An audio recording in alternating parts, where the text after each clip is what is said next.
Hi നമസ്കാരം, ഞാൻ സൈന്ധവിയാണ്. എന്തൊക്കെയുണ്ട് വിശേഷം? എല്ലാവർക്കും സുഖമെന്ന് വിശ്വസിക്കുന്നു. അതുപോലെ എനിക്ക് സുഖം തന്നെയാണ്. അപ്പോൾ ഞാനിന്ന് നിങ്ങളോട് ഷെയർ ചെയ്യാമെന്ന് വിചാരിച്ചാൽ നമ്മുടെ രേണുവിന് പറ്റിയ കുറച്ച് അബദ്ധങ്ങളാണ്. കാരണം അത് വേറൊന്നുമല്ല, നമ്മൾ എല്ലാവരും രേണു എന്ന് പറയുന്ന വ്യക്തിയെ നമ്മൾ കാണുന്നത്, ഞാനൊക്കെ കാണുന്നത് കേട്ടോ, സുധിചേട്ടൻ മരിച്ചപ്പോൾ സമയത്തുള്ള ആ വീഡിയോയിലും ഇങ്ങനെ ന്യൂസിലൊക്കെയാണ് നമ്മൾ രേണുവിനെ കണ്ടു തുടങ്ങിയതൊക്കെ. പിന്നെ ഇതിനൊക്കെ ഇവരുടെ ഈ വീട്ടിൽ വൈറലാവാനും തുടങ്ങിയത് പുള്ളി മരിച്ചതിന് ശേഷമുള്ള, ഇവർ അതിനു മുമ്പ് ഇൻ്റർവ്യൂവിന് പോയതും മറ്റേ ഫ്ലവേഴ്സിലൊക്കെ പ്രോഗ്രാമിന് പോയതും ഒക്കെ ഉള്ള വീഡിയോകളാണ് പിന്നെ നമ്മൾ കാണുന്നത്. പക്ഷേ അത് കഴിഞ്ഞ് 3-4 മാസം കഴിഞ്ഞ് തോന്നുന്നു രേണു ഇങ്ങനെ വീഡിയോ ചെയ്ത് തുടങ്ങിയതൊക്കെ. പക്ഷേ അത് പുള്ളിക്കാരി ആരോ പറഞ്ഞ് ബ്രെയിൻ വാഷ് ചെയ്തതാണ്. കാരണം ആ പുള്ളിക്കാരി അങ്ങനൊരു മാനസിക അവസ്ഥയിൽ ചെന്ന് നിൽക്കുന്നൊരു വ്യക്തിയല്ല എന്ന് എനിക്ക് അന്ന് തോന്നിയിട്ടുണ്ടായിരുന്നു. പക്ഷേ നമുക്ക് ഈ കാലങ്ങൾ അനുസരിച്ച് കാലക്രമേണ മനുഷ്യൻ്റെ മാറ്റം വരുമല്ലോ. അതുപോലെ രേണുസുതി പെട്ടെന്നാണ് ജീവിതത്തിൽ അങ്ങ് മാറിയത്. രേണു മാറിയതിലങ്ങോട്ട് തെറ്റ് ഞാൻ പറയുന്നില്ല. പക്ഷേ ചില കാര്യങ്ങൾ രേണു ചെയ്യാൻ പാടില്ലായിരുന്നു. അതാണ് രേണുവിന് ഇപ്പോൾ വലിയൊരു കുഴിയിലേക്ക് കൊണ്ടെത്തിച്ച് നിർത്തിയത്. കാരണം എന്തിനും നമ്മൾ മീഡിയയുടെ പ്രസൻറ്റ് നേടാൻ വേണ്ടിയിട്ട് ഒന്നും ചെയ്യാൻ പാടില്ലായിരുന്നു. ഒന്നാമത്തെ കാര്യം, ആ വീട് നൽകിയത് തന്നെ രേണുവിൻ്റെ 2 മക്കൾക്കും താമസിക്കാൻ വേണ്ടിയിട്ട് തന്നെയാണ്. അതായത് ഋതുപ്പിനും മറ്റേ സുധിചേട്ടൻ്റെ മൂത്ത മകനായ റിച്ചുവിന് താമസിക്കാൻ വേണ്ടിയിട്ട് തന്നെയായിരുന്നു ആ വീട് നൽകിയതും. പിന്നെ ആ ഒരു പള്ളിയിലച്ഛനൊക്കെ എന്തൊക്കെയാണ് സ്ഥലം നൽകിയും പിന്നെ കുറേ ആൾക്കാർ ചേർന്ന് എന്തൊക്കെയോ കാര്യങ്ങൾ അവിടെ നടത്തിക്കൂട്ടിയതെല്ലാം ആണ്. പക്ഷേ രേണുവിൻ്റെ ഈ പോക്ക് എന്തിനു വേണ്ടിയതായിരുന്നു എന്ന് ഇന്നും എനിക്കറിയാൻ വയ്യ കേട്ടോ, സത്യം പറയുകയാണ്. ആ പുള്ളിക്കാരി എന്തിനാണ് ഇങ്ങനെ ഒരു സോഷ്യൽ മീഡിയയ്ക്ക് ഇത്ര പ്രസൻസ് കൊടുത്ത് ഈ രീതിയിൽ മാറിയെന്ന് എത്ര ആലോചിച്ചിട്ടും മനസ്സിലാവുന്നില്ല. കാരണം ബിഗ് ബോസിൽ പോകാനാണെങ്കിൽ അവരുടെ പിറകിൽ വലിയൊരു PR വർക്കറെ നടന്നിട്ടുണ്ട്. കാരണം എന്തവർ ചെയ്യുന്നു, ഇവൺ ഒരു ആഹാരം കഴിക്കണോ, ഒരു ട്രെയിനിലിരിക്കണോ, ഒരു ജ്യൂസ് കുടിക്കണോ, ഒരു കടയിൽ നിൽക്കണോ, ചുമ്മാതിരിക്കണോ, അതെല്ലാം വൈറലായിട്ട്, അത് വൈറലാക്കുന്നത് നമ്മൾ മനുഷ്യർ തന്നെയാണ്. കാരണം ഇതെല്ലാം പോയിരുന്ന് കണ്ടിട്ട് അതിൻ്റെ അടിയിൽ പോയിരുന്ന് കുത്തിയിരുന്ന് കമൻ്റ് അടിക്കും. അങ്ങനെയാണ് അവർ വൈറലാവുന്നത്. കാരണം അവർ ശരിക്കും പറഞ്ഞാൽ ഒരു കോമാളി തന്നെ, കോമാളിയുടെ രൂപത്തിലാണ് ഇപ്പം സോഷ്യൽ മീഡിയയിൽ അറിയപ്പെടുന്നത്. കാരണം ഒരു നല്ല കമൻറ്റ് പോലും ആ സ്ത്രീക്ക് വരുന്നതായി ഞാൻ കണ്ടിട്ടേ ഇല്ല. എല്ലാം നെഗറ്റീവ് കമൻറ്റ്. ഒരു മനുഷ്യനെ സംബന്ധിച്ച് ഇത്രയും ഹേറ്റേഴ്സ് ഇവിടെ ഉണ്ടോ എന്ന് നമ്മൾ ചിന്തിച്ചു പോകും. കാരണം എന്തായാലും ഇത്ര ഹേറ്റേഴ്സിന് ഇവർ കൂട്ടിയെന്ന്, ഇവരെന്ത് സാധിക്കാനാണെന്ന് എനിക്കറിയില്ല. കാരണം നമ്മളെല്ലാവരും മനുഷ്യരാണ്. നമുക്ക് ഈ ഹേറ്റേഴ്സൊക്കെ നമുക്കൊരു പ്രഷർ ഉണ്ടാവില്ലേ, അയ്യോ നമുക്കത് ചെയ്യണ്ടായിരുന്നു, അതുകൊണ്ടാണ് ഇത്രയും ആൾക്കാർ നമ്മളിങ്ങനെ എടുക്കുന്നൊരു സ്വന്തമായിട്ടൊരു വിലയിരുത്തൽ വേണ്ടേ. അതേ കണക്ക് അവരുടെ ഷോർട്ട് മൂവിയൊക്കെ ഞാൻ കണ്ടിട്ടുണ്ട് കേട്ടോ. കാരണം അവർ അഭിനയിക്കുകയും ചോദിച്ചാൽ എനിക്ക് ഇവരത്രല്ല അഭിനേത്രിയാണെന്നൊന്നും പറയാൻ പറ്റത്തില്ല. പിന്നെ ഡാൻസ് എന്തൊക്കെയോ ചെയ്യുന്നുണ്ട്, അല്ലാതെ അഭിനയം അത്ര വലിയ അങ്ങ് ഗംഭീര അഭിനയമെന്ന് പറയാനൊന്നും പറ്റത്തില്ല. കാരണം നോർമൽ ഒരു സ്ത്രീ, നോർമലും അല്ല, അവരെ കൊണ്ട് എന്താ പറയുക, നമ്മളെ കൊണ്ട് പറ്റാത്തൊരു കാര്യം നമ്മൾ എടുത്തു വെക്കുന്ന ഫീലിംഗാണ് അവർ അഭിനയിക്കുമ്പോൾ എനിക്ക് ഫീലായത്. പിന്നെ അവർ ചെയ്ത വീഡിയോകളെല്ലാം, ആ വീഡിയോസ് ആയാലും റീലായാലും എല്ലാം വൈറലാവണമെന്നുള്ള രീതിയിൽ തന്നെയാണ് അവർ ചെയ്തിരിക്കുന്ന മൊത്തവും. ഇപ്പോൾ ഈ റീസെൻറ്റിൽ ഞാനൊരു ട്രോള് കണ്ടതാണ്. ഇപ്പോൾ അഭിനയിച്ചുകൊണ്ടിരുന്ന ഒരു ഷോർട്ട് മൂവിയുടെ അത് ഇതാക്കി തന്നെയാണ് അവർ അത് ചെയ്തിരിക്കുന്നത്. കാരണം അവരൊരു ഹസ്ബൻഡ് മരിച്ച സ്ത്രീയായിട്ട് തന്നെയാണ്, രേണു എന്ന് തന്നെയാണ് അതിനകത്തവരുടെ പേരും. പക്ഷെ അവരതിനകത്ത് അഭിനയിച്ചിരിക്കുന്നത് എനിക്ക് അത്ര വലിയ സുഖമായിട്ട് തോന്നിയില്ല. ഭയങ്കര ബോറായിട്ട് തന്നെ ഫീൽ ചെയ്തു. എന്നാലും ആൾക്കാർ കാണുന്നതുകൊണ്ടാണ് ഇവർ വീണ്ടും വീണ്ടും വീണ്ടും വീണ്ടും ഇങ്ങനെയുള്ള കാര്യങ്ങൾ ചെയ്യുന്നതും ഇങ്ങനെയുള്ള കോമാളി വേഷം കെട്ടുന്നതും. പക്ഷേ ഞാൻ വേറൊരു കാര്യം പറയുകയാണ്, ശ്രദ്ധിക്കേണ്ട ഒരു കാര്യം ഉണ്ടായിരുന്നു. രേണുവിൻ്റെ അമ്മയുണ്ട്, രേണുവിൻ്റെ സിസ്റ്ററുണ്ട്, എല്ലാവരും ഉണ്ട്. പക്ഷേ ആരൊക്കെ ഉണ്ടായാലും രേണു ശ്രദ്ധിക്കേണ്ട ഒരു വ്യക്തി ആ വീട്ടിലുണ്ട്, ഋതപ്പൻ. കാരണം ആ കുട്ടീനെ രേണു ശരിക്കും ഒന്ന് ശ്രദ്ധിക്കണം. കാലം നമ്മൾ വിചാരിക്കുന്ന കണക്കല്ല, വെറും മോശപ്പെട്ട കാലമാണ്. രേണു ഇങ്ങനെ ഷൂട്ടിങ് വേറെ സ്ഥലത്ത് പോയിക്കൊണ്ടേ ഇരിക്കുകയാണ്. അന്നേരം ഇത് കുറച്ച് കാലങ്ങളെ കാണത്തുള്ളൂ. ഇതെന്നും ഇങ്ങനെ നിലനിൽക്കുമെന്ന് ഒരിക്കലും വിചാരിക്കരുത്. ഈ വസന്തം വരുന്ന മാതിരിയാണ് ഓരോ മനുഷ്യൻ്റെ ജീവിതത്തിൽ ഓരോ കാര്യങ്ങൾ വരുന്നത്. ആ വസന്തം വരുമ്പോൾ ആ സമയം കഴിയുമ്പോൾ അത് പൊഴിഞ്ഞു പോകുന്ന കണക്കന്നെ പൊഴിഞ്ഞു പോകും. പിന്നെയും നമ്മൾ ഈ നാട്ടിൽ ജീവിക്കാനുള്ളതാണ് എന്നെപ്പോഴും ചിന്തിക്കണമായിരുന്നു. പിന്നെ അവർക്ക് അവർ എപ്പോഴും ഞാനൊരു വേറൊരു കല്യാണത്തെക്കുറിച്ച് ചിന്തിച്ചിട്ടില്ല അതാണ് അങ്ങനെ പറയരുത്. കാരണം നിങ്ങളെ തന്നെ മാത്രം സ്നേഹിച്ചിട്ടാണ് നിങ്ങളിപ്പോൾ ഈ ഇറങ്ങിത്തിരിച്ച് ഇങ്ങനെ കാണിച്ചു കൂട്ടിയത്. നിങ്ങൾക്ക് ഈവൻ ഋതപ്പനോട് പോലും ഒരു ആത്മാർത്ഥത ഉണ്ടായിരുന്നു എനിക്ക് ഫീലായിട്ടില്ല. കാരണം ആ കുഞ്ഞ് അന്ന് ആ ചേട്ടൻ വന്നപ്പോൾ ആ കുഞ്ഞ് ശരിക്കും ഭയങ്കര ആ കുട്ടിയുടെ മുഖത്തുണ്ടാകുന്ന സന്തോഷം കാണുമ്പോൾ തന്നെ അറിയാം ആ കുട്ടി എത്രത്തോളം ഹാപ്പി ആയിരുന്നു അതിൻ്റെ ആൾക്കാർ അടുത്തുണ്ടായിരുന്ന സമയത്ത്. പിന്നെ മറ്റൊരു ബന്ധുക്കളെല്ലാം നല്ല ബന്ധുക്കളാണ്.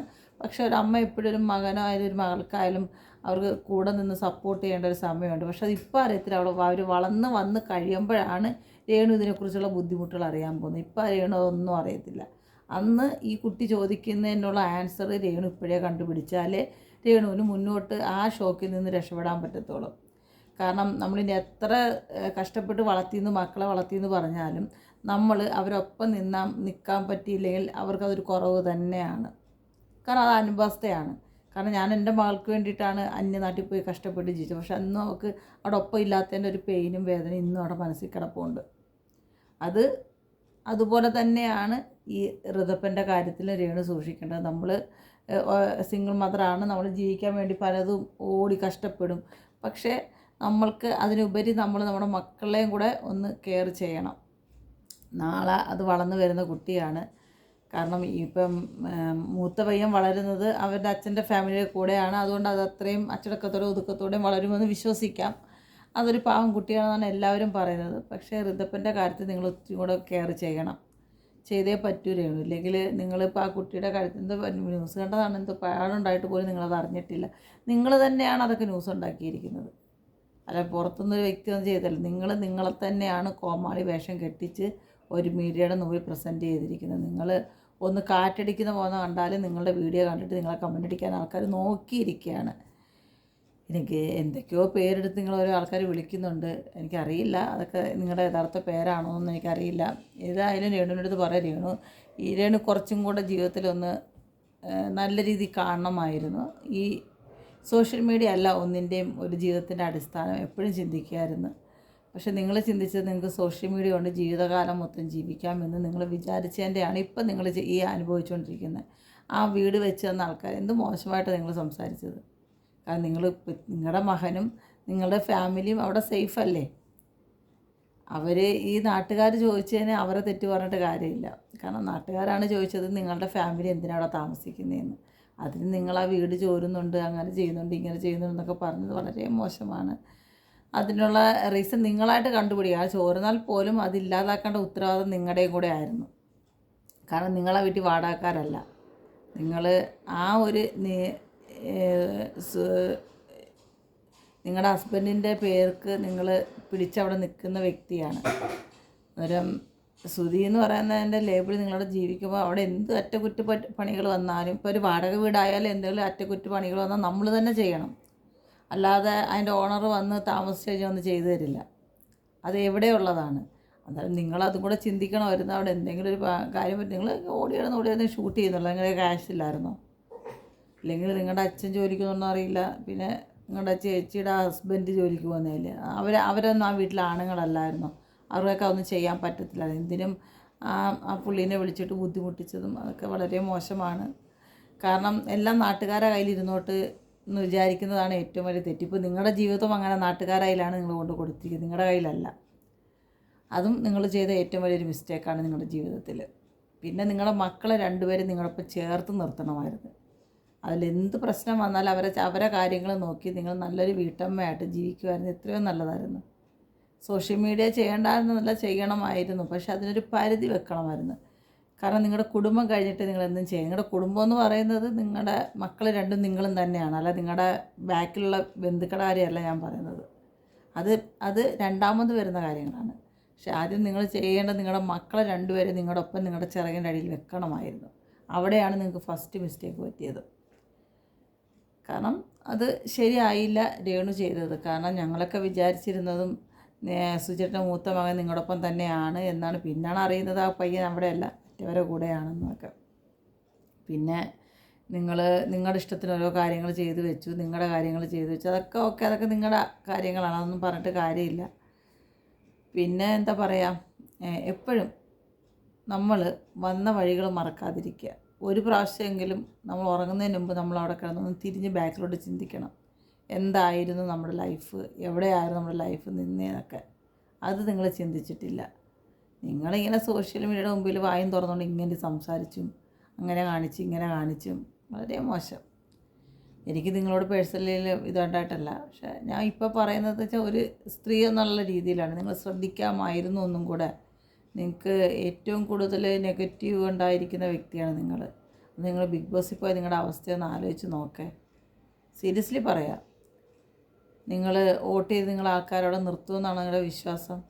ഇത്രയും ഹേറ്റേഴ്സ് നിങ്ങളൊരു നിങ്ങളുടെ ഷൂട്ടിൻ്റെ ഇടയ്ക്ക് നിങ്ങൾ പറയുന്നുണ്ട്, ആർക്കെങ്കിലും ട്രസ്റ്റ് വരുവാണെങ്കിൽ നിങ്ങൾ എന്ത് ചെയ്യണം, നിങ്ങൾ രേണു സുധി എന്നുള്ള ഒറിജിനൽ അക്കൗണ്ട് എടുക്കുക.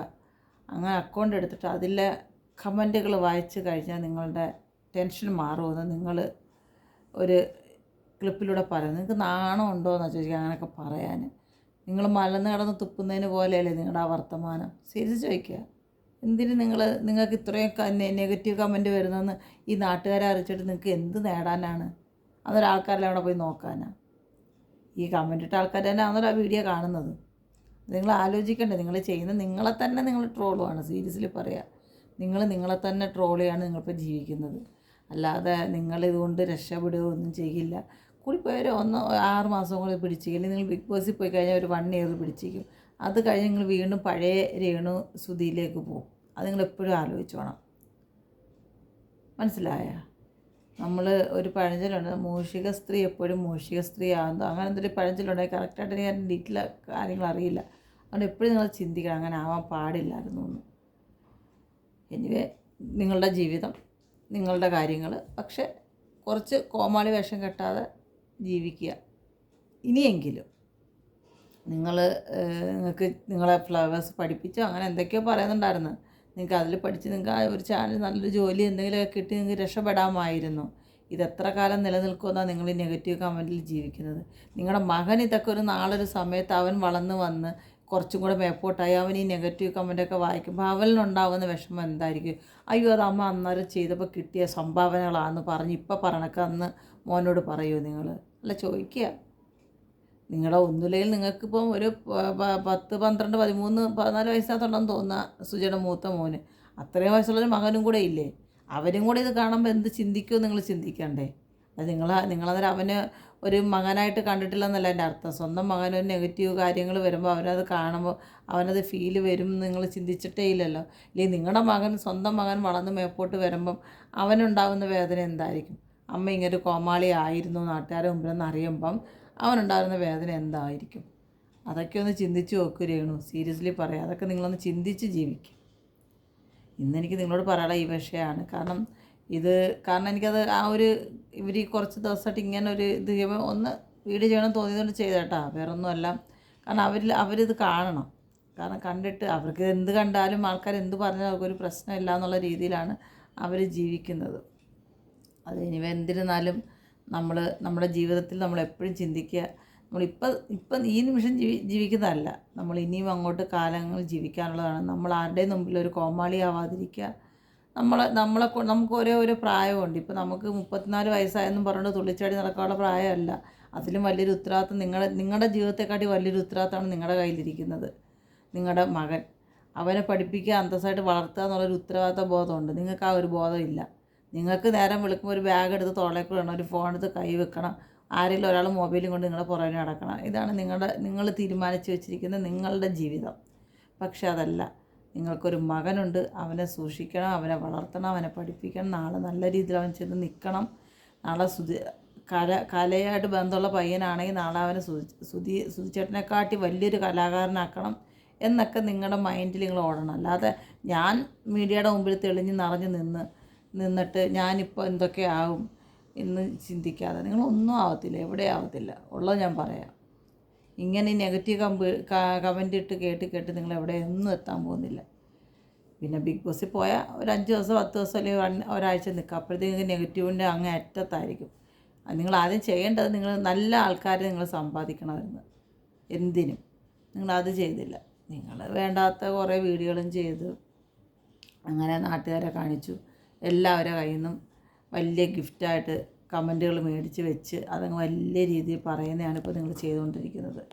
ടെൻഷൻ വരുമ്പോൾ നിങ്ങളുടെ കമൻറ്റ് വായിക്കുകയാണെങ്കിൽ ഈ ലോകത്ത് ഡോക്ടർമാരൊന്നും വേണ്ട, നിങ്ങളുടെ കമൻറ്റ് അങ്ങ് വായിച്ചാൽ മതി. നാണം ഉണ്ടായിരുന്നെന്ന് വെച്ചാൽ ഞാനത് പറയാൻ തന്നെ ഒരു ഉളുപ്പില്ലാതെ. നിങ്ങൾക്ക് ടെൻഷനൊക്കെ വരുന്നെങ്കിൽ അപ്പം നിങ്ങൾ രേണുസുധീൻ്റെ അക്കൗണ്ടിൽ പോവുക, അക്കൗണ്ട് എടുക്കുക, അതിനകത്തുള്ള കമൻറ്റ് വായിക്കുക, നിങ്ങളുടെ ടെൻഷൻ മാറ്റുക, നിങ്ങൾ ഹാപ്പി ആവുക. എന്ത് രീതിയിൽ നിങ്ങളെ പറഞ്ഞ വർത്തമാനം.